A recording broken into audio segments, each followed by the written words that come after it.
In the last 2 months, we have covered Scottish Rite history in the early years, the Civil War years, the rise of Albert Pike and his 31-year reign as Sovereign Grand Commander.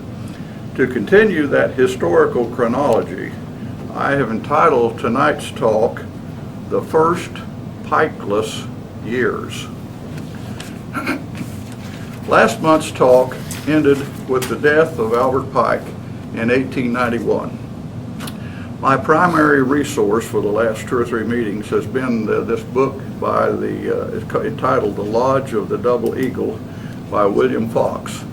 And he entitled this time period that we're talking about, The Fragile Interim, 1891 to 1900. During this time period, previous to this, Albert Pike had cast a huge shadow across all Masonry, but his primary influence fell on the Scottish Rite. Anytime a long-time dominant figure leaves an organization, they leave a huge void, and it is always tough for a successor to come in and take over. I've thought of many examples to use to illustrate this point of how it seems to work that way, but I've come up with chosen one that's close to my heart: OU football. You'll recall that during the Wilkinson era, 1947 to 63, 17 years, we had 3 national championships, a 47-game win streak, and Wilkinson was the dominant figure. Then the following 9 years, after he left in 63, the following 9 years, we had Gomer Jones, Jim McKenzie, and Chuck Fairbanks, and our one-loss record was not very good. Then came the next dominant era, the 16-year Switzer regime, 73 to 88.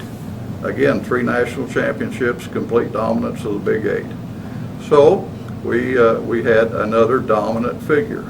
And when he left, the following 11 years, Gibbs, Schellenberger, and Blake, there was a big drop-off in one-loss production. Of course, we're now on the 12-year period into the next dominant era with Bob Stoops. But I better get off of Sooner football, as we will be here all night. I just wanted to show you a good example of what normally happens when a long time and dominant, and the latter word is what's important, dominant leader leaves. Let me quote Mr. Fox verbatim to give you a quick glance at what he called the fragile interim of the Scottish Rite. So the next few sentences are going to be his words. Whoever succeeded Pike would have to have a strong, confident personality to withstand the predictable comparisons and unavoidable criticisms. What actually happened in the immediate line of Pike's succession, however, was a rapid turnover in a condensed time of transition. While it was not the hoped-for outcome, the accelerated change of leadership may have actually helped free the Rite of Pike's dominance and the dependence on the genius of one man. This instability, however, helped the Scottish Rite to move out of Pike's shadow, but it was still a very critical time for the Scottish Rite. Now, those were all his words.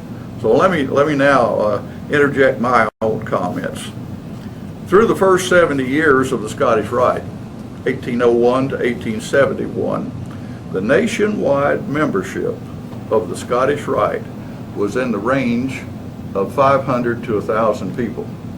Now tonight we just had an example of what our membership here is in this valley, 2,800. That's twice as many people as nationwide we had. In 1881, the membership total was 1,200. So it gives you a comparison. This was a relatively small organization. When you have a nationwide organization and you have in the vicinity of 1,000 people, that's not very big. So the decade of the 80s came along, and we saw a tremendous growth in basic masonry which definitely spilled over into the Scottish Rite.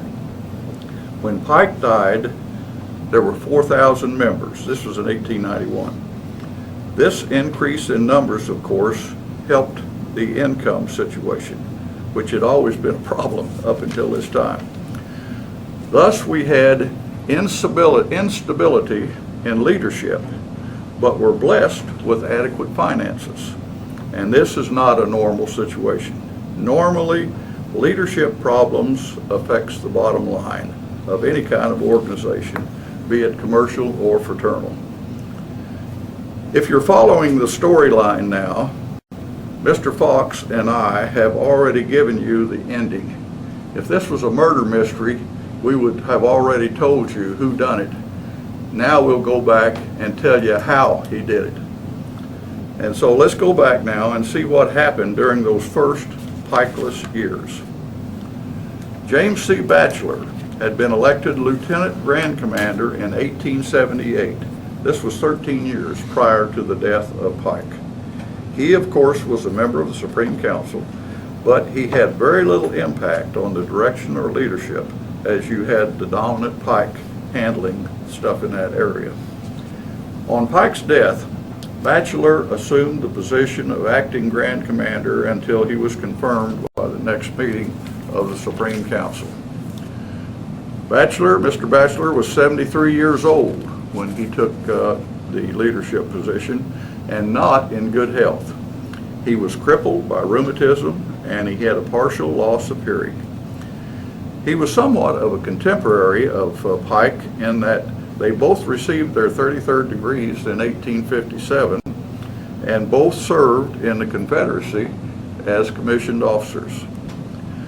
On April the 18th, 1891, 2 weeks after Pike's death, Batchelor sent a circular letter to all of the members advising them of their longtime leader's death. He sent out another letter on another subject 8 months later. And those two letters were all that was recorded of his activities until the next biennial meeting in 1892. Now, at this biennial meeting in 1892, he wrote his allocution, but was so ill that someone else had to read it. And this meeting could have been a very important session. Actually, I guess it was an important session. Two major issues were brought to the floor for discussion. The first issue was the union between the southern and the northern jurisdictions of the Scottish Rite. Consolidate both jurisdictions into one unit and have one organization for all of the United States. And the second issue was the elimination of life tenure for the offices of the Grand Commander and the Lieutenant Grand Commander. Well, after much debate, both issues were defeated by the Supreme Council. Masonry changes very little, as change even to this time, over hundreds of years later, rarely seems to happen. Anyway, Mr. Batchelor died in 1893, having served slightly over 2 years in office. The Lieutenant Grand Commander at that time was named Philip Crosby Tucker. He assumed the office of Grand Commander when he was 67 years old. Tucker, a native of Vermont who became a lawyer and at the age of 26 moved to Galveston, Texas. During the Civil War, he also served as a major in the Confederate Army. So it is understandable to me why some people think that the name Southern Jurisdiction is so named and was created because of the Civil War, as all of the leaders of the Southern Jurisdiction during the war and for 30 years thereafter were all officers of the Confederacy. Grand Commander Tucker had been a member of the old guard of the Supreme Council and a leader against change on both the consolidation issue and the life tenure issue. During his reign, the only major activity that took place was another remodel of the House of the Temple, including an additional extension of the library area, all of which grossly ran over budget. as I've gone through this, a lot of times on this history of the Scottish Rite, I haven't put this in because it was fairly inconsequential, but when they bought that building, you recall last month we showed a picture of the old building, the kind of square brick building that was the first house of the temple. They kept remodeling that through the years.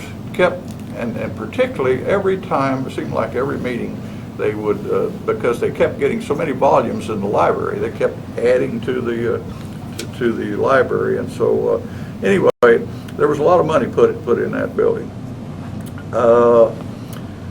During the winter of 1893, Tucker became ill and left Washington for Galveston to recuperate and did not return for 6 months.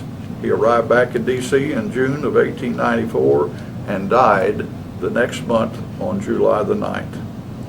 His passing marked an unusual and undesired happening in the Scottish Rite, and that is the death of 3 Grand Commanders in a time period of 3 years and 3 months. The year of 1894 saw not only Grand Commander Tucker's death, but also the death of the head librarian and the Treasurer General. Therefore, this year saw a near clean sweep in Scottish Rite leadership. During this time period, the economic climate in the United States was not good. In 1893, 2 years after Pike's death, the nation fell into the worst depression of the 19th century, which lasted for the next 4 years. During these rough years, Lieutenant Grand Commander Thomas Caswell assumed the leadership position in July of 1894 upon the death of Tucker. Caswell was born in upstate New York, moved as a young man to Arkansas, where he became a lawyer, and then became one of the thousands of people who immigrated to the new state of California during the gold rush days. Now, I did a little geographic background on that time period, and I'll just mention that in 1849, when the gold rush started, they listed 14,000 white settlers in the geographic area that later became California. California became a state in 1850, the next year. Well, 4 years later, after 53, the number of white settlers went from 14,000 to 250,000. Now that is amazing. Now let me tell you how they got there. The Panama Canal hadn't been built yet. The Transcontinental Railroad was not built until during the Civil War.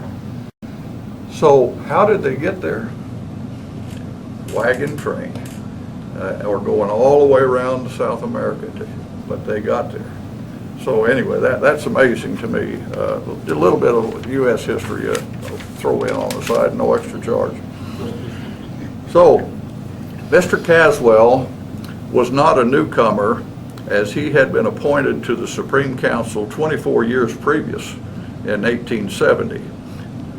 Previous to him being elected as the Sovereign Grand Commander.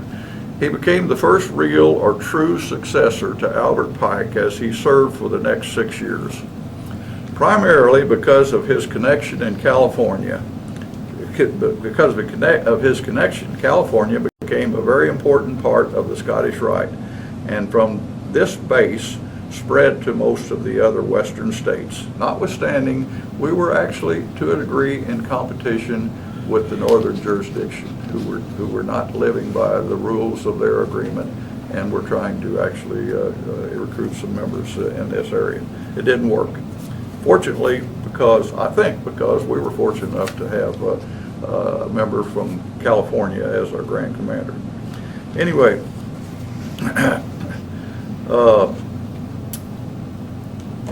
finally, some stability was in sight.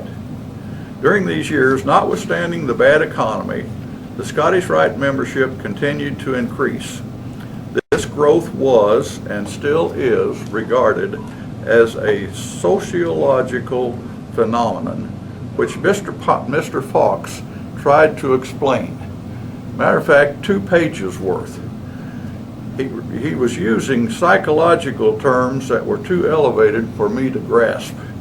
So let me just say this, and perhaps this will be an all-encompassing statement. There was some kind of yearning in men's heart of that era that attracted them to Masonry. And that he could give you, if you want to read the book, and you can find out, but it sure is difficult for me to understand. But anyway, people were attracted to Masonry, and so they came in great numbers.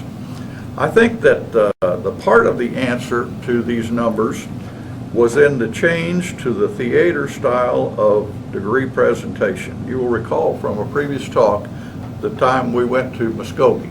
I gave a talk on when the theatrical entrance of degree presentation and how it came about and so forth. And you will recall that pretty quickly after the Civil War, the northern jurisdiction began experimenting with this theater presentation. But Mr. Pike would not allow this form of vaudeville, using his terminology, to creep into the southern jurisdiction. After Pike's death, I cannot find any official sanction by the Supreme Council to approve or require this form of degree presentation, but it quickly became the norm throughout the Rite. In 1897, a resolution was passed authorizing a statue of Albert Pike at a cost of $10,000. The Supreme Council appropriated $5,000 and sought donations for the balance. And this statue was to be completed by the centennial celebration, which was already being planned for 1901. So this is 1897 when this took place. Now, in the biennial session of 1899, Grand Commander Caswell in his allocution declared that the Rite was never in a more prosperous condition than it was right then. He stated that there were 10,000 Scottish Rite members, but there were 340,000 Master Masons in the southern jurisdiction.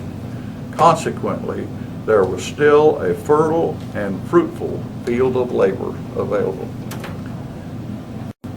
Now, words like this would not have been acceptable to Albert Pike.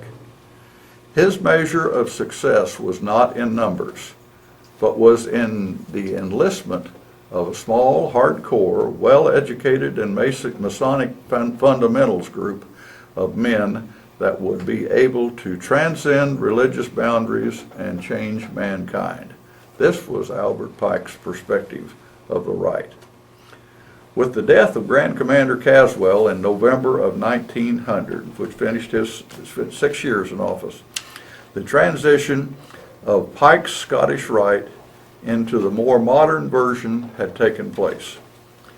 Pike's shadow, though still present, was very small now, and the Scottish Rite was no longer shackled to that shadow.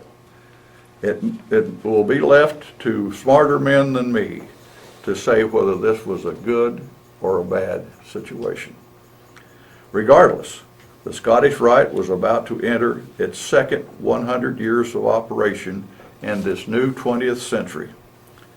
This has been the story of these first Pikeless years, that fragile interim. Thank you.